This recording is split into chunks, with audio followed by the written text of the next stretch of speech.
Il y a longtemps que je me demandais s'il y a moyen de savoir pour de bon ce qu'il faut penser de cette fille d'Aurémy qu'on a appelée Jeanne d'Arc. Je dis bien qu'on a appelée parce que c'est un nom fictif, c'est un nom truqué.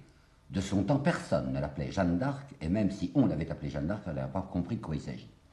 Je viens de dire de son temps, et précisément c'est son temps que je voudrais que nous regardions ensemble aujourd'hui, puis comme ça nous la verrons mieux s'y insérer. La France, d'abord. Vous savez, quand on dit la France, on se figure que c'est l'hexagone actuel, que ça a toujours été comme ça, que c'est d'une détermination géographique, que c'est inscrit dans la nature des choses. Mais il faut bien vous représenter que ce n'était pas du tout au XVe siècle l'hexagone actuel. La France du XVe siècle ne possédait pas ni la Franche-Comté, par exemple, avec Besançon, ni la Lorraine, ni non plus la Provence, avec Aix. Tout ça, c'était des terres d'empire. Et quand Jeanne va dire la France, elle veut dire très spécifiquement, très précisément, l'île de France. Qu'est-ce que c'est que l'île de France? C'est Paris, naturellement, au centre. C'est ce qui environne directement Paris. Et c'est ce que recouvrent aujourd'hui les départements de l'Oise, de l'Aisne, de la Seine-et-Marne, avec un morceau de la Somme. Je vais vous en donner la preuve que Jeanne pensait Île-de-France quand elle disait France.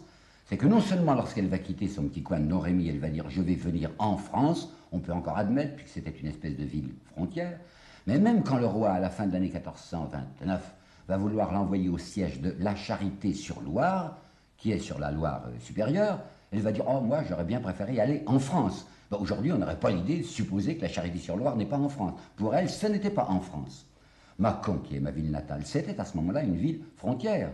Aujourd'hui, Mâcon est très loin de la frontière, mais je me rappelle très bien, mon père, qui est né en 1865, me disait, quand j'étais enfant, j'entendais encore les bateliers sur la Saône qui disaient « tire au royaume » ou « tire à l'Empire », selon que le bateau devait s'approcher de la rive de Mâcon ou de la rive de Saint-Laurent, c'est-à-dire la Bresse. C'était resté ancestralement l'idée que de l'autre côté de la Saône, c'était l'Empire, et de ce côté-là de la Saône, c'était le royaume.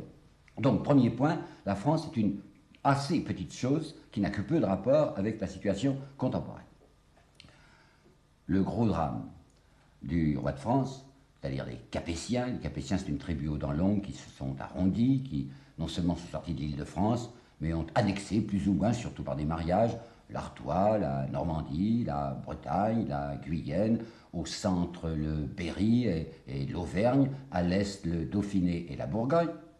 Le gros drame pour ces malheureux Capétiens, c'est qu'ils se battent avec les Anglais.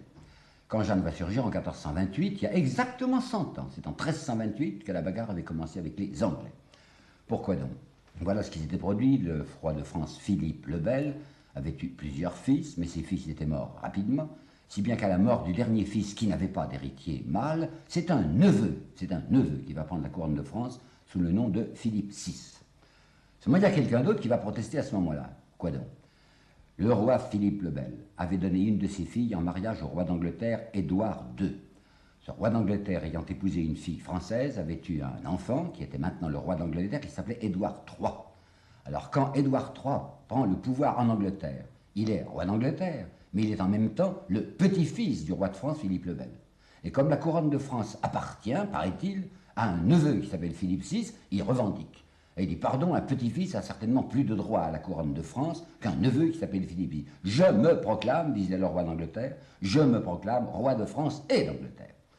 Alors ça va être une succession ininterrompue de guerres. Au début, ça va être les Anglais qui l'emportent. Coup sur coup, il y a 2 batailles perdues, terribles pour les Français. Il y a la bataille de Crécy en 36, je crois, oui, 1336. 1346, c'est la bataille de Poitiers. Les Anglais occupent une très vaste partie du territoire dit français. Et puis la situation se renversera avec Charles V, que l'on appellera Charles le Sage, qui est aidé d'un bonhomme vigoureux qui s'appelait Du Guesclin. Et Charles V et Du Guesclin reprennent à peu près tout, j'ai dit à peu près tout, ce qu'avaient capturé les Anglais. Moins de choses, Calais au nord et toute la Guyenne au sud. Maintenant, à qui succède à Charles V? C'est Charles VI. Et en Angleterre, il y a eu du grabuge.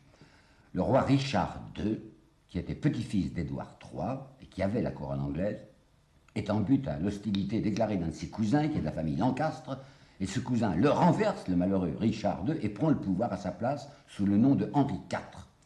Le Henri IV ne bouge pas trop, il ne fait pas grand-chose, mais son fils, Henri V, reprend l'idée du grand-père Édouard III, enfin de l'arrière, l'aïeul, et dit, moi aussi, je suis roi de France et d'Angleterre, et je vais reprendre la France. Alors au début du XVe siècle, les Anglais débarquent de nouveau en France, écrase les Français à Azincourt, c'est 1415. C'est une histoire épouvantable. Azincourt, ça a été un terrible massacre. Toute la chevalerie française s'est faite éventrer sur les pieux obliques et très pointus qu'avaient mis les Anglais devant leur camp.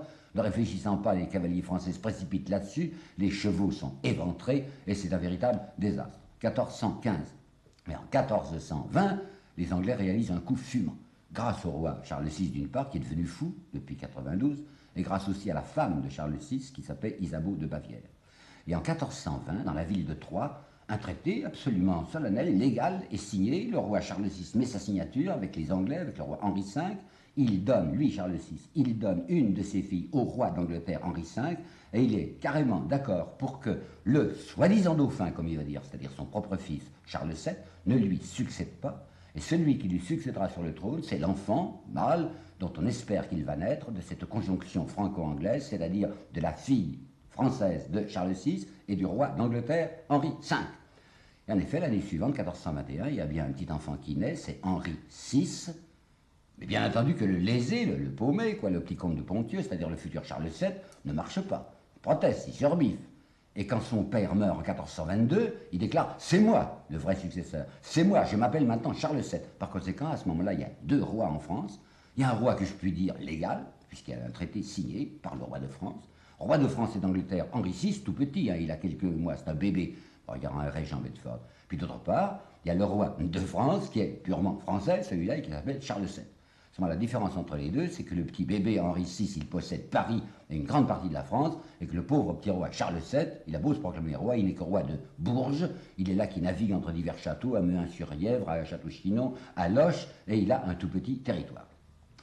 Ce qui complique épouvantablement les choses pour Charles VII, et même pour ses prédécesseurs, c'est l'attitude des grands barons.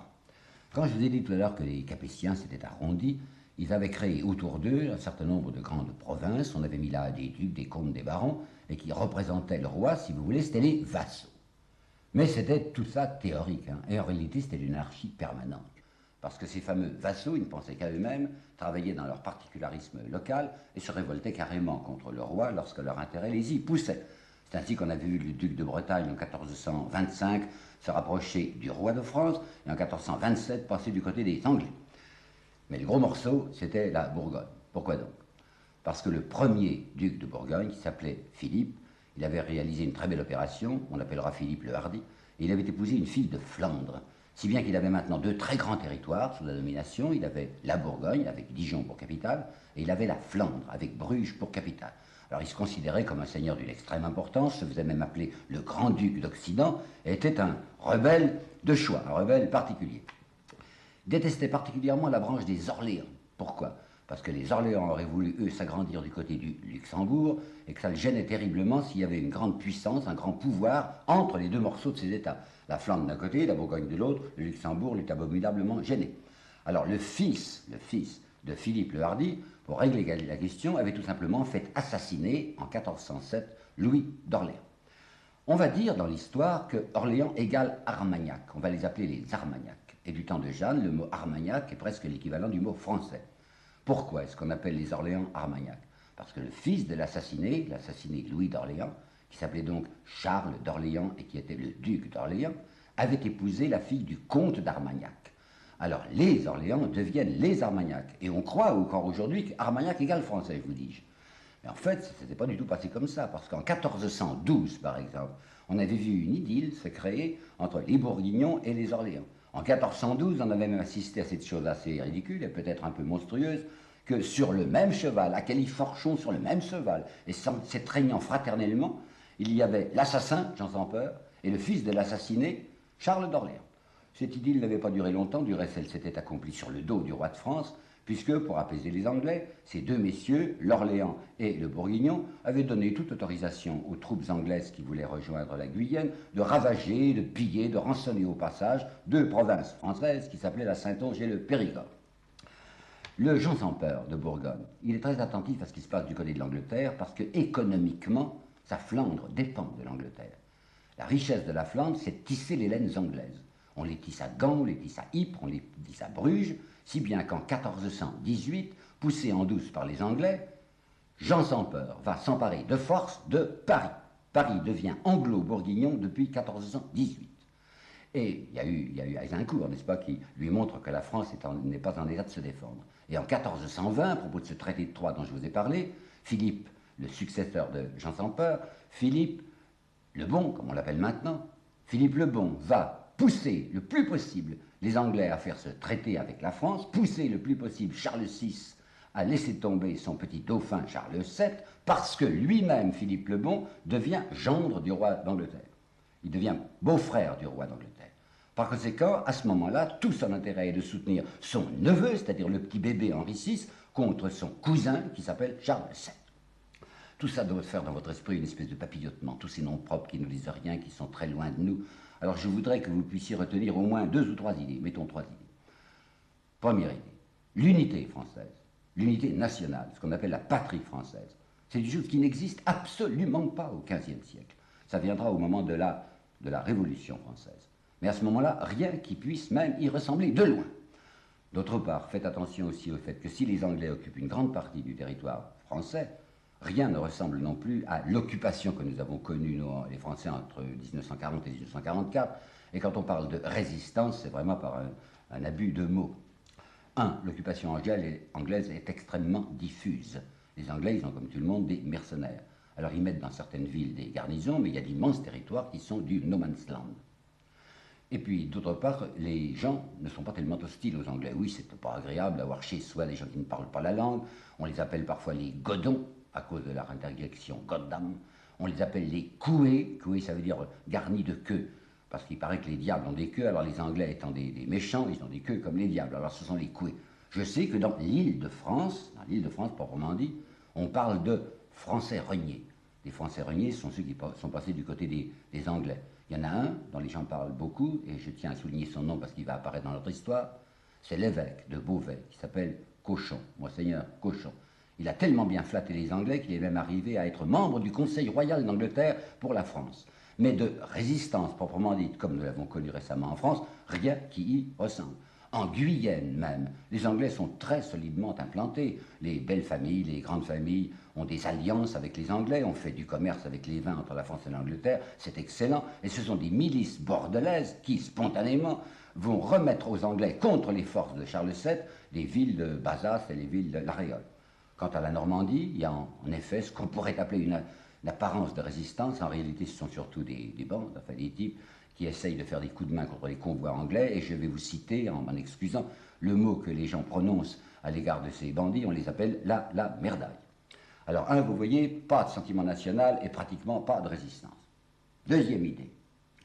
Tout ce que je viens de vous raconter avec tous ces noms propres, vous avez dû vous rendre compte que tout ça, c'est des gens qui sont maintenant apparentés. C'est une bande.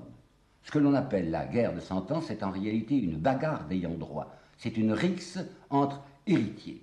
Ce sont des gens qui s'entrégorgent. Je vous ai dit déjà qu'en 1407, Jean sans peur avait assassiné Louis d'Orléans.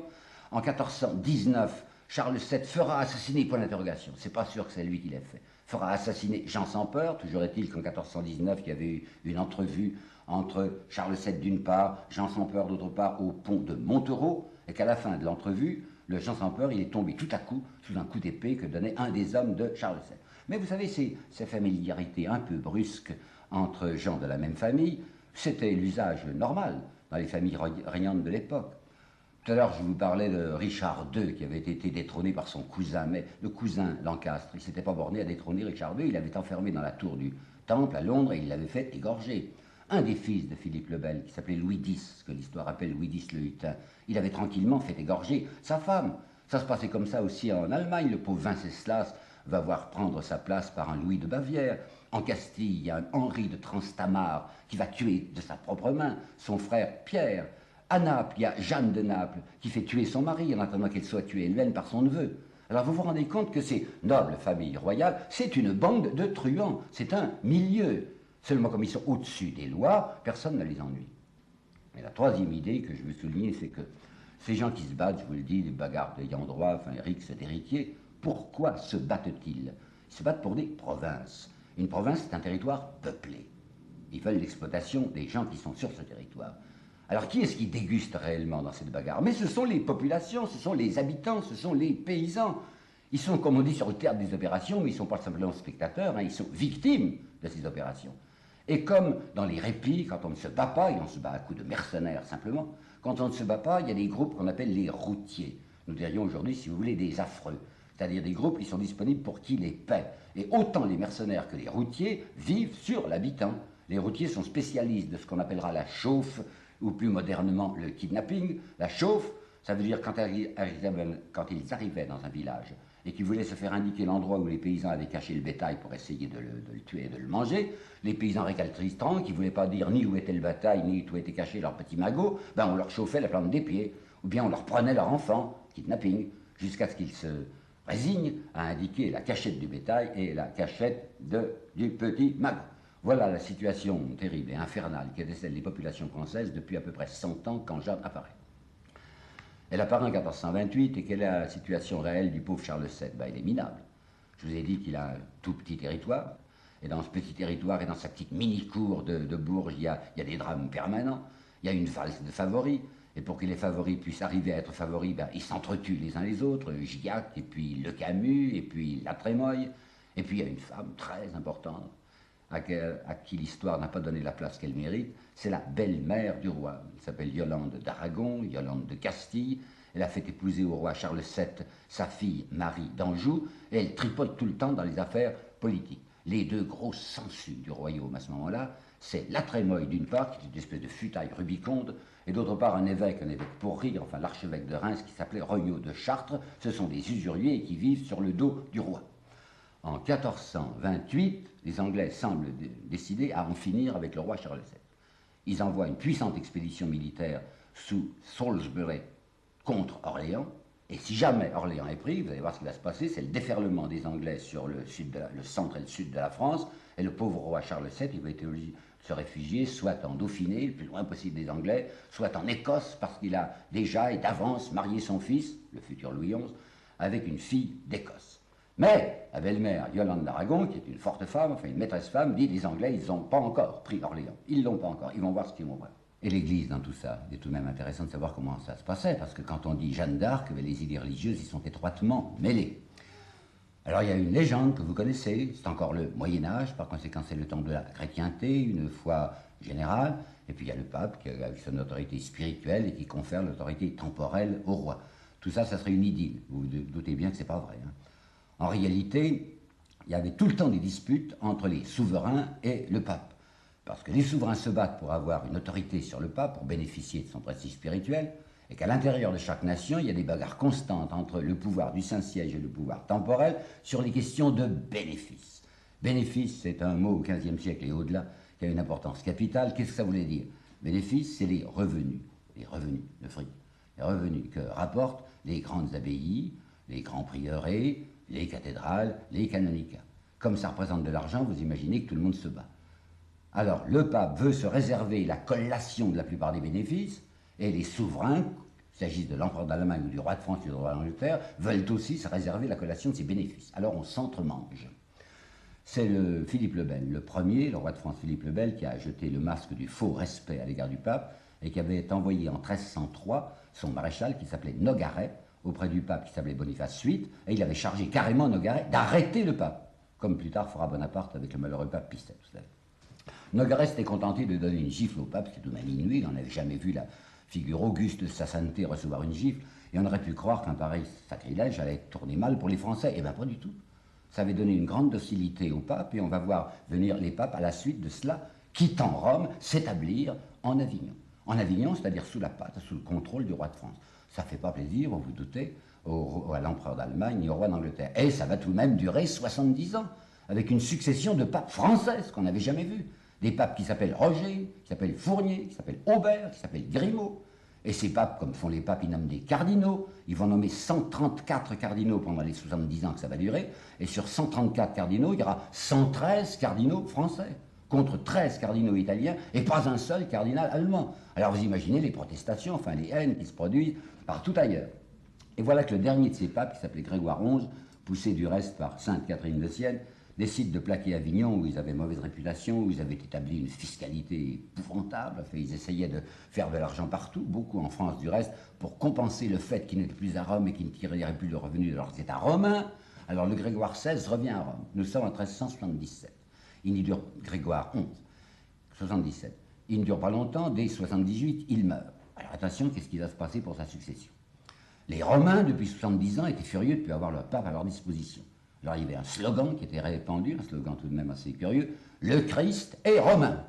Une histoire, une idée bizarre, mais c'était comme ça, parce que les Romains voulaient le pape. Alors le conclave s'est réuni à Rome, et on désigne, de nouveau, pour la première fois après 70 ans, un pape italien. L'archevêque de Bari, qui s'appelait Prignano, et qui va s'appeler Urbain VI. Minute, la France n'est pas contente. Charles V n'accepte pas que ce soit un pape italien. Alors il fait revenir le conclave sur sa décision. Et le conclave qui avait nommé Urbain VI, sous la pression du roi de France, dit « Oh non, non, on s'est trompé, il y a malentendu, c'est pas le vrai, on va en nommer un autre, un Français, qui s'appelle Robert de Genève, et qui s'appellera Clément VII. Et celui-là, Clément VII, il va revenir très gentiment à Avignon. » Alors c'est ce qu'on appelle le schisme, parce que la chrétienté va se couper en deux. Il va y avoir l'Angleterre et l'Allemagne qui vont reconnaître le Urbain VI, puis il va y avoir la France et l'Écosse, qui est dans le sillage français, qui ne va reconnaître que le Clément VII d'Avignon. Tout va très bien entre la France et le Clément VII, tant que Clément VII dure, mais voilà que le roi de France a changé, ce n'est plus le brave et redoutable Charles V, c'est ce fou de Charles VI qui est devenu fou en 92.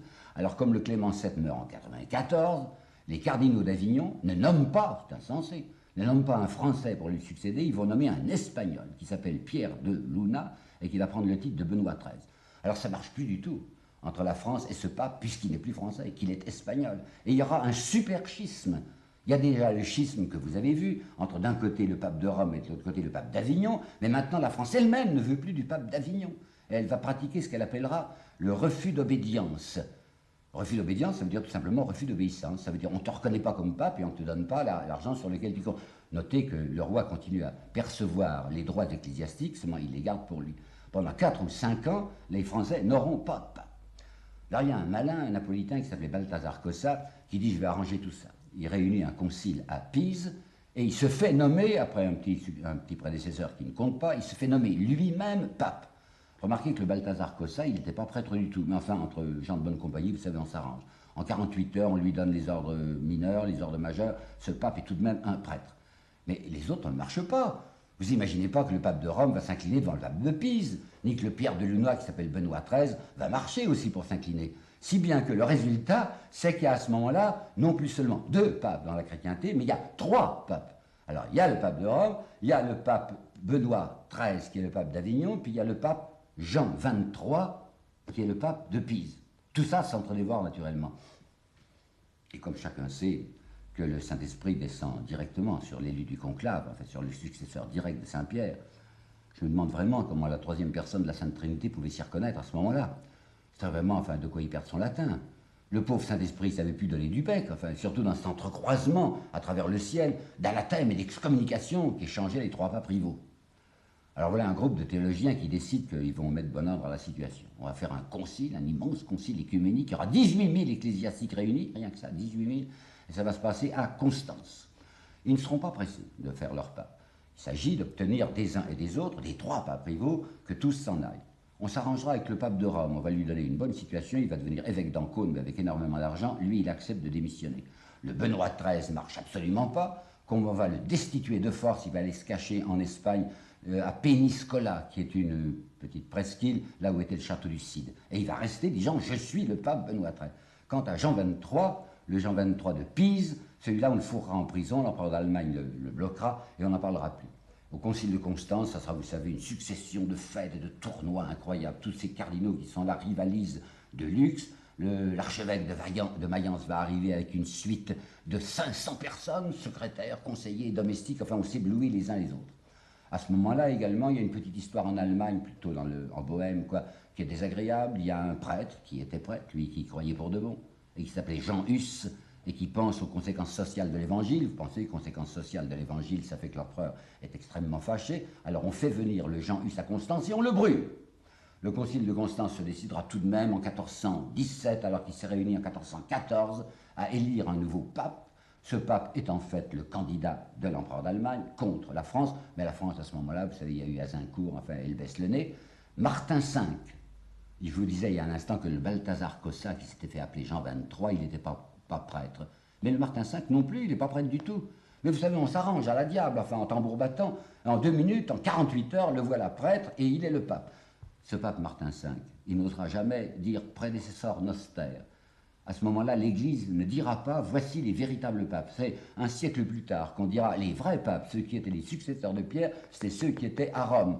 Et par conséquent, les noms que ces imposteurs dont ils s'étaient emparés sont des noms qui restent vacants. C'est pour ça que le titre de Jean 23 restera vacant pendant des années jusqu'à Jean 23 actuel. Alors la foi, en réalité, dans cette Europe, vous vous doutez ce que ça peut être, le clergé, c'est un désastre. Les grands de l'Église ne s'occupent que de leurs bénéfices, puis ils font du cumul, si bien qu'un homme comme Gerson, le grand théologien Gerson, va employer les mots que je vais vous dire et que je n'oserais pas dire si ce n'était pas ce théologien qui les a prononcés. Gerson écrit « Les cloîtres de nonnes sont aujourd'hui, j'espère qu'il veut dire trop souvent, sont aujourd'hui des loges de prostituées. Les monastères ressemblent à des boutiques et les cathédrales sont devenues des cavernes de voleurs. » Et puis cette chrétienté, dite grande chrétienne, et qui s'entre-dévore. Savez-vous que les Anglais, sur leurs mercenaires, ils ont mis une croix grecque, la croix directe, hein, la croix droite. Les Français, ils ont aussi la croix droite, ils ont une croix blanche, et les Anglais ont la croix rouge. Et les Bourguignons, ils ont une croix en X, la croix de Saint-André. Eh bien, ce sont toutes ces croix qui s'entre-dévorent. Et c'est dans ce monde de profond, de boue, que la pauvre petite Jeanne, qui est une paysanne, qui était une petite croyante, qui elle y croit pour de bon, c'est là-dedans qu'elle va intervenir. Ben, on peut être sûr d'avance que ça tournera mal pour elle.